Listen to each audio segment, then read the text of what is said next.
慢慢慢慢慢慢。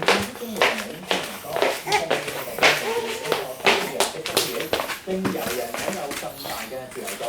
管理嘅者喺度草擬管理附例未有定義。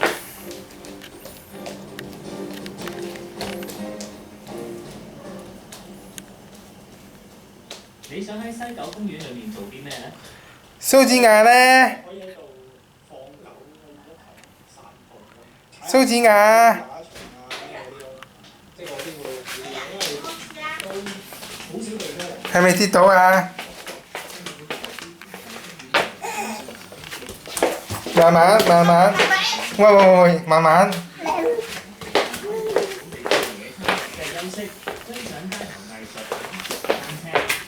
人大成人就認為應該容許玩滑板或者係感覺溜冰，帶寵物入場，只係將。慢慢。針對公園管理，4個受訪者認為應該着重使用者自律嘅原則。管理人話公園應該定最少嘅限制，但